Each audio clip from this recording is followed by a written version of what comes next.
Hello everyone, welcome to the lecture on ICT and Development. This lecture is a part of your paper on development communication. This module will help you in understanding what is meant by ICT and how it is effective in the development process of any nation. The full form of ICT is Information and Communication Technologies. ICT enables development in several dimensions and sectors, and its reach is spread across social development projects to competitive economic markets. In simplified words, the revolution of ICT tools has intense effects on the social and economic growth. What is interesting to note is that despite the tremendous potential of ICTs, their benefits have not been spread evenly. In fact, using ICTs effectively to foster social inclusion and economic growth is among the key challenges facing the policy makers today. But before we proceed further and understand its implications, we will start with the definition of ICT that elaborately makes its meaning clear to you. Definition of ICT.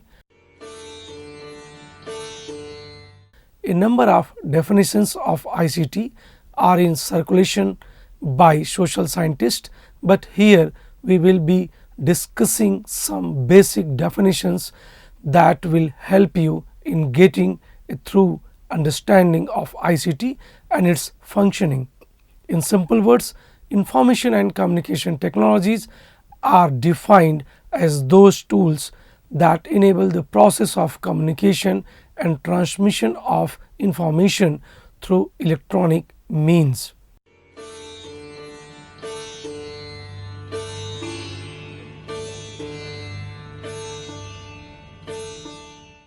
The broader definition of information and communication technologies encompasses traditional technologies to the most modern form of technologies.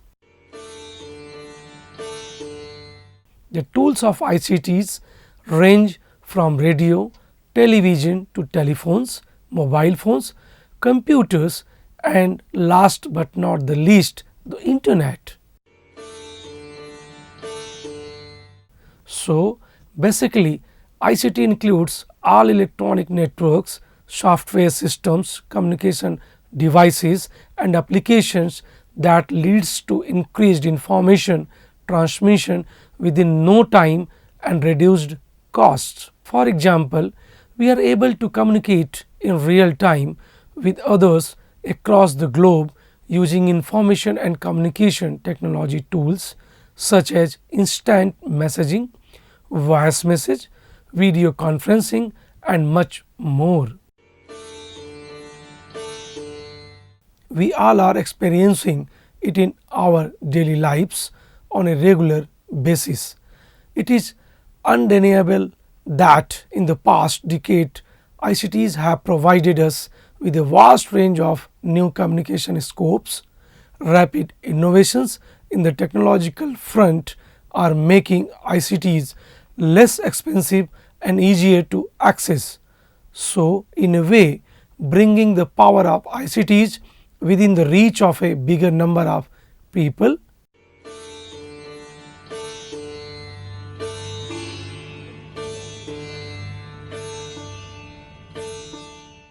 Now, coming to the discussion of how ICT can contribute to the national development. But moving on further, it is important to understand what development means. Development can be understood from various perspectives, and one of them is human development perspective. It takes place When a democratic society is marked where people are free to make choices about their standard of living, health, education and better participation in governance.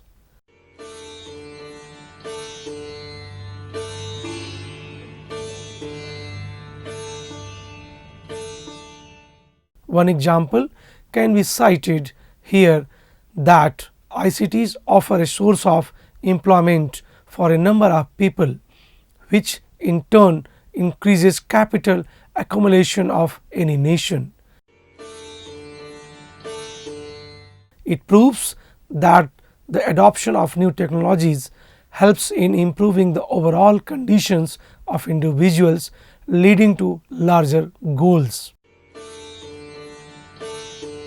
Thus, ICT can very efficiently support development if implemented to address the challenges and conditions at the grassroots level through access to knowledge and skills, healthy competitiveness and new markets.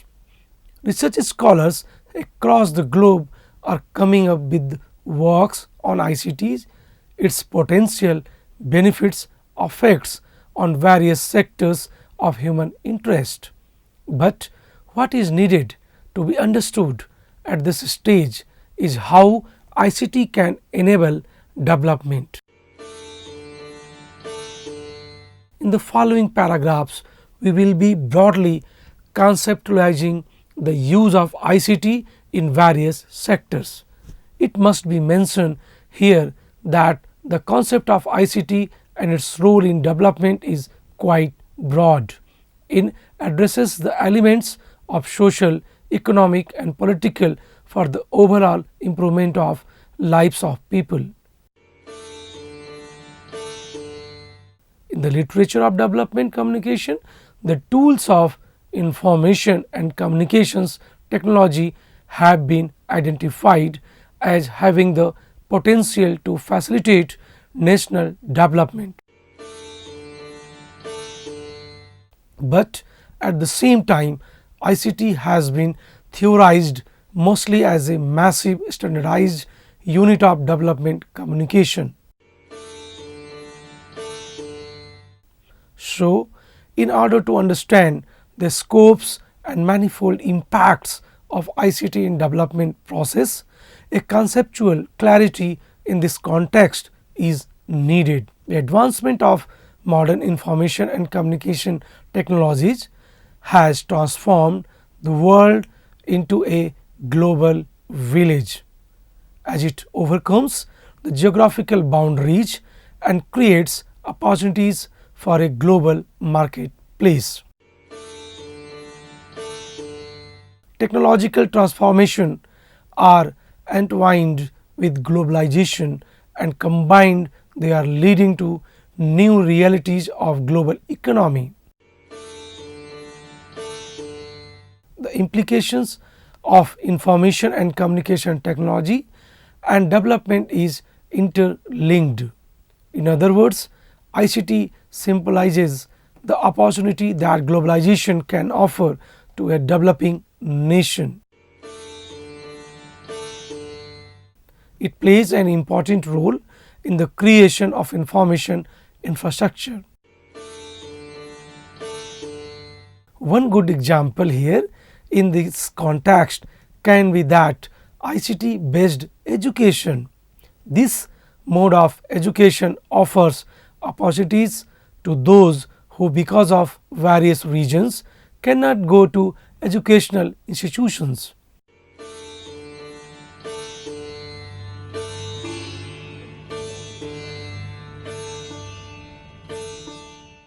The ICT provides scopes of open access and new means and methods of delivery of information to students. Besides this, ICT is also creating opportunities for the poor and needy. When talking about the poor, it is an inevitable fact that poor across the nation are isolated from any kind of information or technological revolution. As you are aware that there are difference in economy and access to technology also depends on this factor. People with higher income admittedly have greater access to technology. Here arises the concept of digital divide, which is also a consequence of differences in economy. But as access to information and technology is seen as first requisite of development process, the main question that comes to mind at this point is how ICT can be key pointer towards a developed society where there already exists a gap in terms of capital. So, for becoming relevant to the poor and underprivileged people, ICT tools must be made available as per their requirements, say for instance in local language and through community sharing and participation. So, before initiating ICT projects or frameworks for the betterment of the poor society, a thorough assessment of the needs of the poor must be done.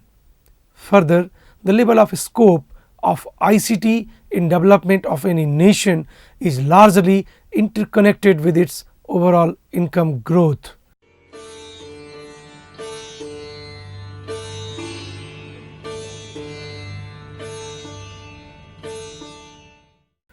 Some explanations of ICT described it is a substitute for human labor, whereas some describe it is an extension of human labor.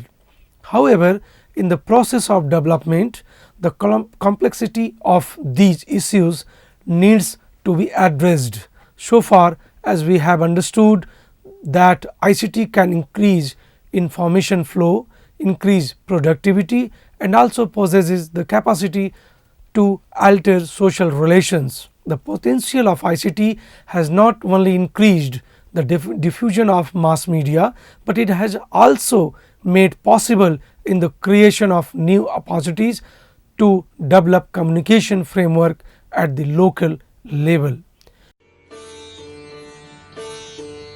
Examples of such enhanced communication through mobile telephones are the establishment of tele-centers in rural India.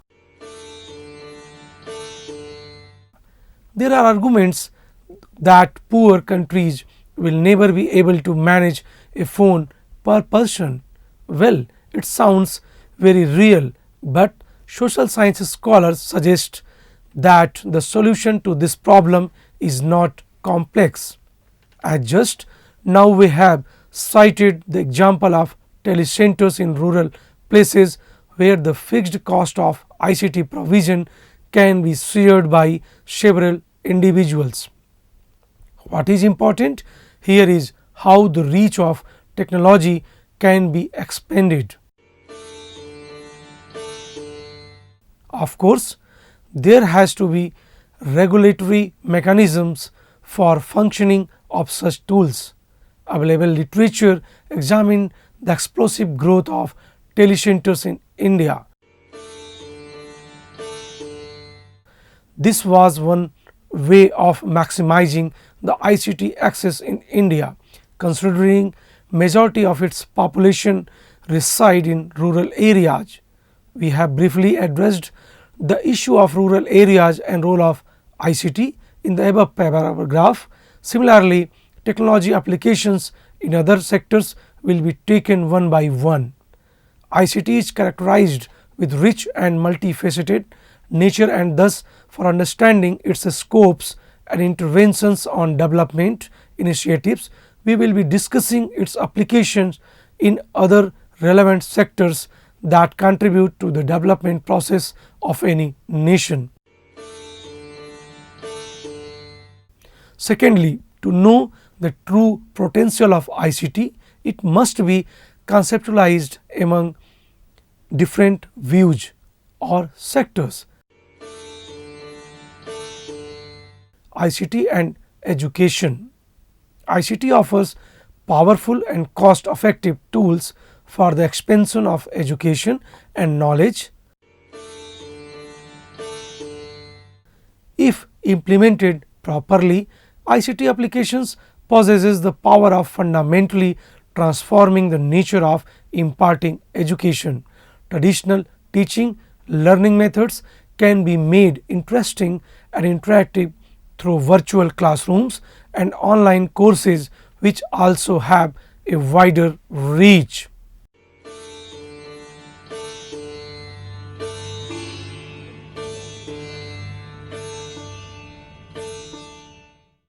ICT and economic growth. ICT can foster economic growth by providing new opportunities of import-export services, globalizing of local markets for reaching a global audience.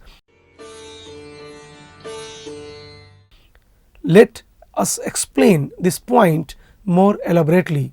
For example, in India, the handicrafts industries can reach to an audience globally through promotional websites, making marketing and distribution much cost effective and easier.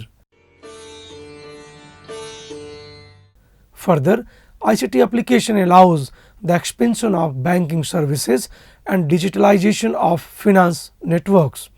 ICT and health. ICT can also improve the healthcare services by providing possibilities of remote consultation and treatment opportunities. ICT enables better medical training scopes for health workers. ICT reduces the cost of exchanging and storage of information and data. History of media points out that radio and television have been effective in disseminating of health awareness related messages in rural areas. ICT tools can also be used in the same way, and there are instances from several developing nations where ICT is used to monitor health checks and initiate massive vaccination. ICT and poverty reduction. ICT tools can be innovatively used for the benefits and welfare of the poor. This subject has been the growing experimentation and debate among the international academic circle. The ICT applications must be made accessible to the poor. It is not that they don't have the knowledge and communication needs. They have equal needs just like other people. The major gap here is their needs are required to be addressed. Without addressing these issues, ICT attempts at securing equal financial dividends will not be successful. At the same time, it is also equally important that the experience and knowledge of the poor are not ignored. ICT can empower the poor to voice their opinions, make their own choices over their lives, and demand their much deserved rights. Besides the above mentioned areas that are discussed, there are plenty of other areas too where ICT can play a major role in bringing a transformation and positive change. For instance, ICT can empower the citizens for making contributions towards sustainable conservation of environment. Moreover, at the national or even at local level, ICT can help in improving the governance through increased accountability and transparency. The online forums and grievance cells offered by the ICT enhanced governance is very relevant, as through that platform people can share as well as exchange information and can also organize global level movements against evils like injustice or exploitation. What you have learnt from the above mentioned cases is that any nation can gain when ICT is used as an enabler for development. Such is the impact of ICT that no area can remain untouched or unaddressed.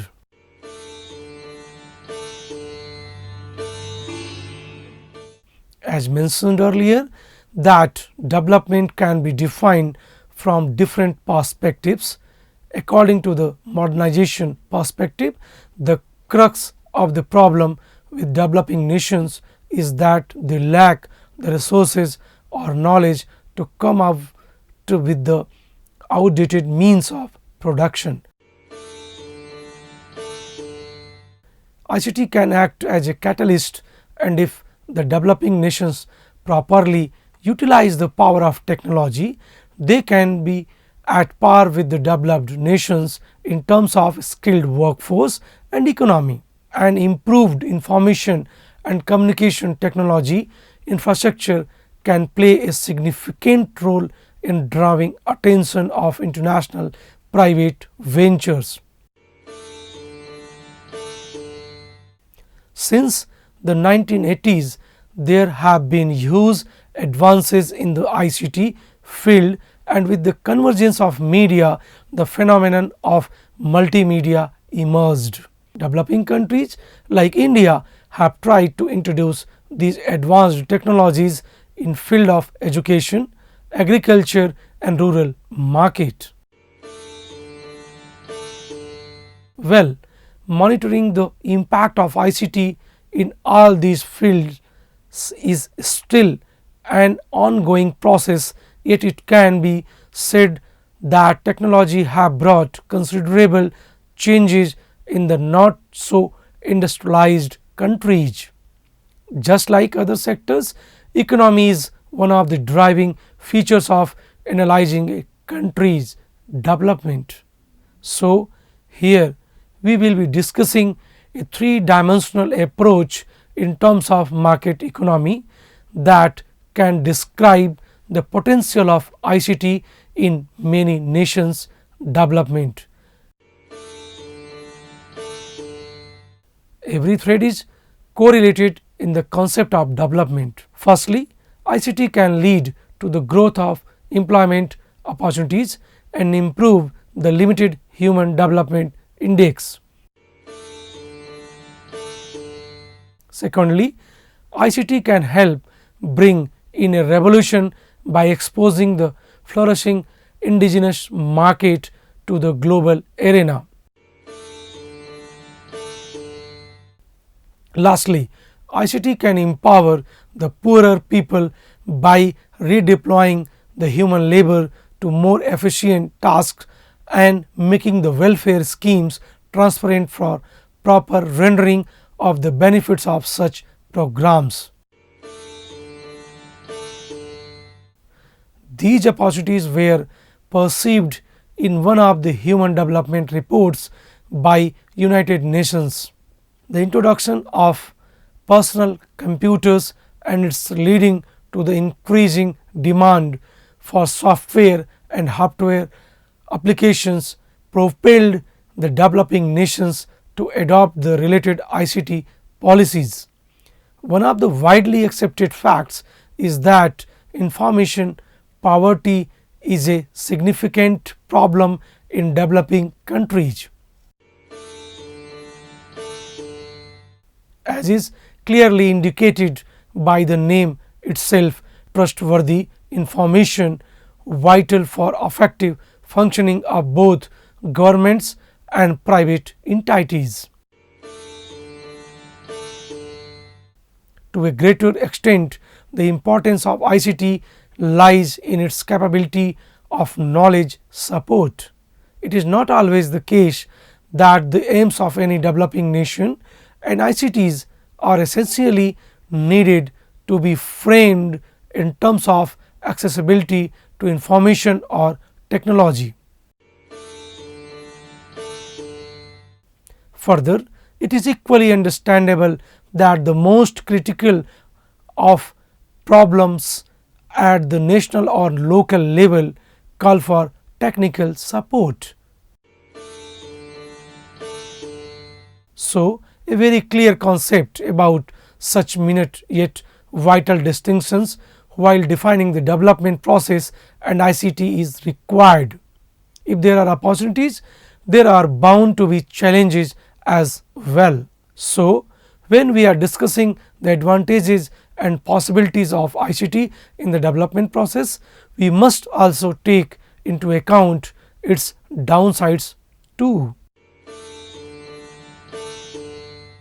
Undoubtedly, there are challenges and doubts about the effectiveness of ICT in the process of development, especially in a development country. ICT plans and policies are formulated, but from the technological point of view, the proper implementation of such plans is a matter of concern. For instance, there are places with lack of phone or no phone or electric lines. Further, places with technological services cannot assure regular maintenance. So, how does technology fits in there? If technological support is a requirement for people in developed countries, then it is more than a compulsion for people in developing countries, where illiteracy and poverty ratio is higher. Moreover, the majority of the nation's poorest people live in remote rural areas.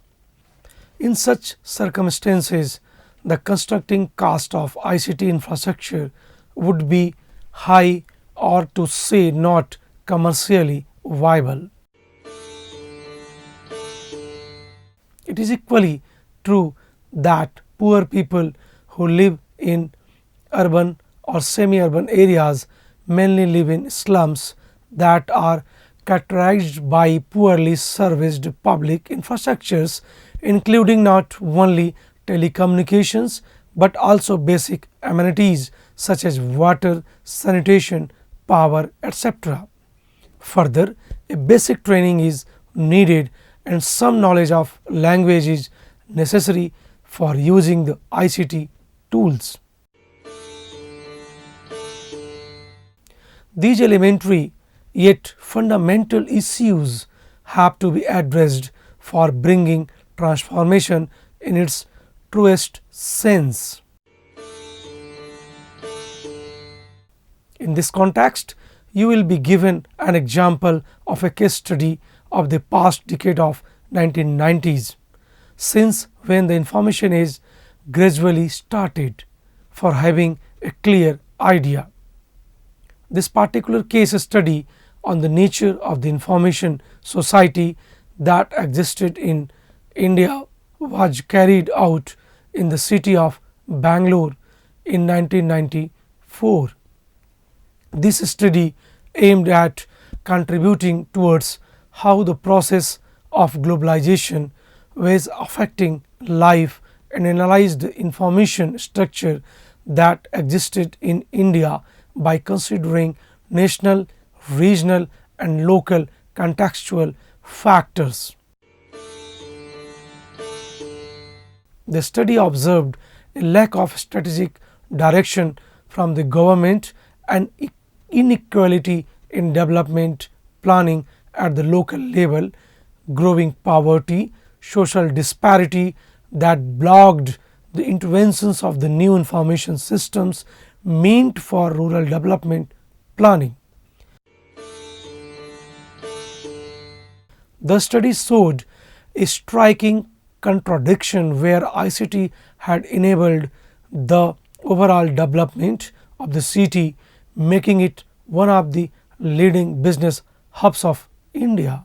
It had very limited impact on marginalized and poverty issues of the region. As we have discussed earlier, that ICTs have remarkable perspective of improving the lives of the poor and marginalized communities and of decreasing the chances of vulnerabilities against them. Nonetheless, what we understand from the above case study is that ensuring equal access to ICT for all despite of their social class is a continuous challenge literally for every developing nation. So, what we have observed is that India is gradually becoming part of the information concentrated global economy, yet there are major social challenges that need to be properly recognized for a complete development. From all these observations, here we can say that for introducing development oriented projects involving ICT, it is equally important to consider the social, technological and cultural context of the concerned society.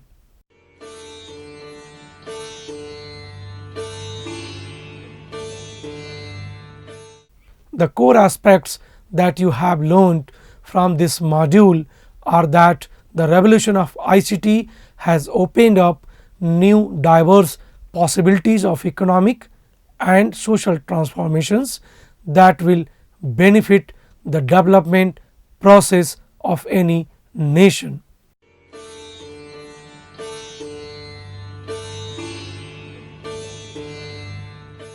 The ease and reasonable way of accessing the ICT tools have contributed to the increased popularity of ICT.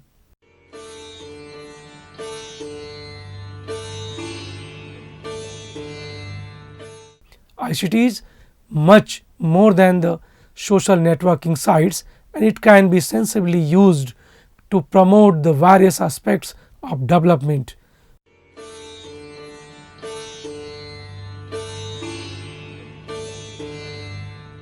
We have also discussed how for overall development of any nation, it is vital to address the basic critical elements of the equation of development like healthcare, preservation of environment, natural resources, agriculture, education and poverty reduction, etc.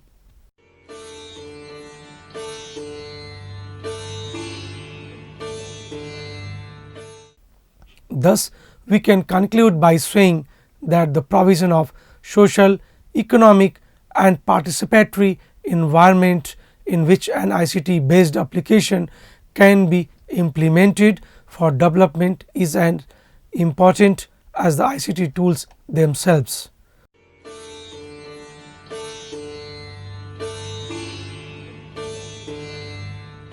For more details, please read the module carefully and attempt the questions given at the end of each module. Thank you.